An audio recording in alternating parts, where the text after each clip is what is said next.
I'm a Russian Jew, and it's always interesting. I take pride in I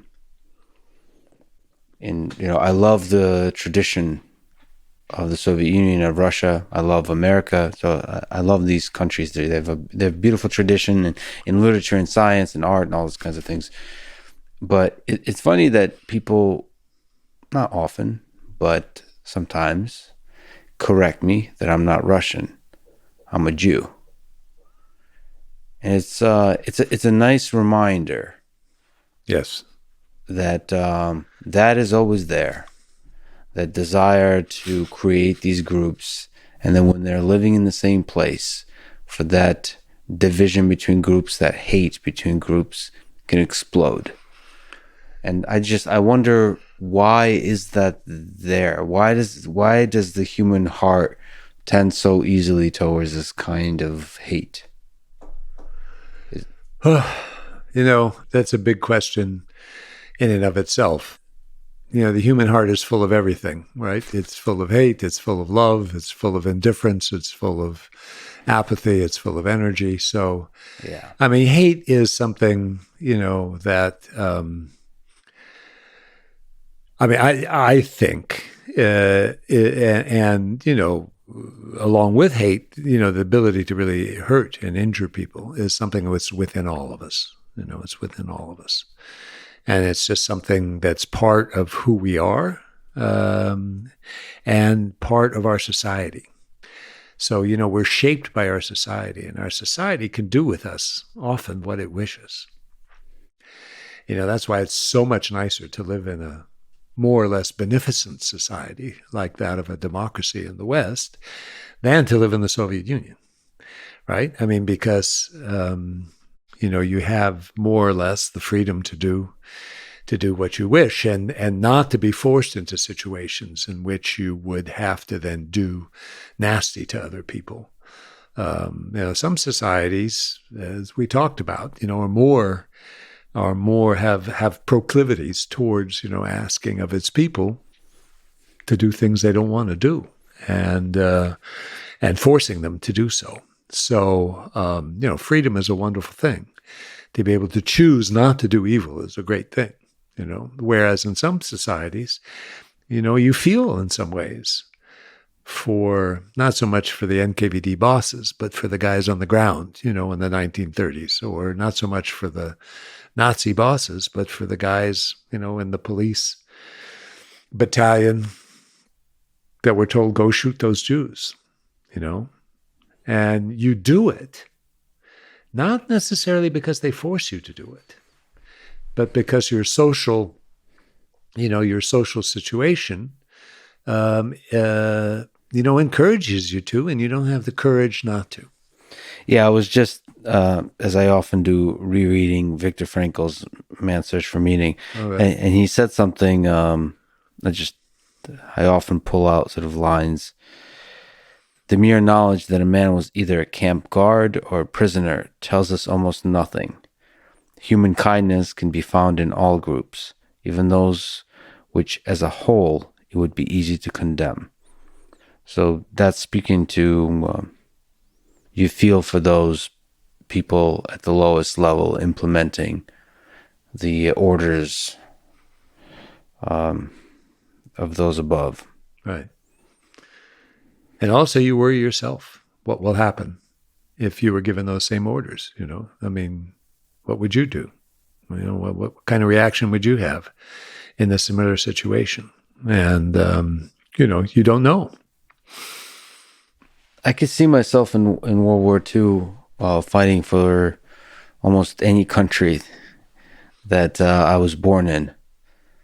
There's a love of community. There's a love of country that's just, at least to me, comes naturally. Just love of community. And country is one such community. Yeah. And I could see fighting for that country, especially when you're sold a story that you're fighting evil. And I'm sure every single country was sold that story effectively. And then when you're in the military and you have a gun in your hand, or you're in the police force and you're ordered, go to this place and commit violence, It's hard to know what you would do. It's a mix of fear. It's a mix of maybe you convince yourself, what can one person really do? And over time, it's again that slippery slope. Because you could see all the people who protest, who revolt, they're ineffective.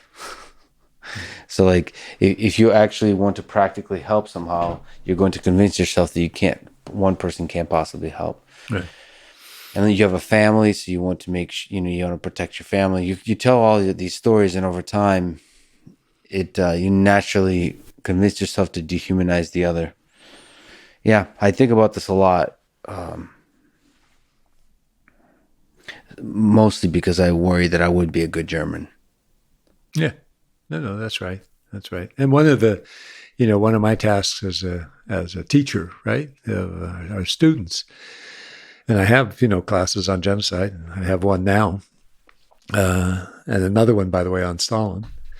But the one on genocide, one of my tasks is to try to get the students to understand this is not about weird people who live far away in time and in place, but it's about them, and that's a hard lesson, but it's an important one, that this is in all of us, it's in all of us. And there's nothing, and you just try to gird yourself up, to try to figure out ways that maybe you won't be complicit. And that you learn how to stand by your principles, but it's very hard. It's extremely difficult. And you can't, the other interesting thing about it is it's not predictable. In other words, they've done a lot of studies of Poles, for example, who during the war saved Jews. Well, who are the Poles who saved Jews versus those who turned them in? It's completely unpredictable. Sometimes it's the worst anti-Semites who protect them because they don't believe they should be killed, right? And sometimes, it's not predictable. It's not as if the humanists among us, are the ones who, consistently show up, and experience danger, in other words, and are ready to take on danger, to defend, your fellow human beings. Not necessarily. I mean, sometimes simple people do it, and sometimes they do it for really simple reasons. And sometimes people you would expect to do it don't. And you got that mix, and it's just not predictable. One thing I've learned in this age of social media is it feels like the people with integrity and the ones who would do the right thing are the quiet ones. In terms of humanists, in terms of activists, there's so many points to be gained of declaring that you would do the right thing. It's the simple, quiet folks, because I've seen quite on a small, obviously much smaller scale, just shows of integrity and character when there was sacrifice to be made and it was done quietly. This sort of the small heroes, those are you're right. It's surprising, but they're often quiet. Yeah. That's why I'm distrustful of people who kind of proclaim that they would do the right thing. Right. And there are different kinds of integrity too. I mean, I edited a memoir of a Polish, underground fighter, member of the underground who was in Majdanek, in the concentration camp at Majdanek. And it was just an interesting mix of different kinds of integrity. On the one hand, it really bothered him deeply when Jews were killed or sent to the camp or that sort of thing. On the other hand, he was something of an anti-Semite. He would, sometimes if Jews were his friends, he would help them. And if they weren't, sometimes he was really mean to them.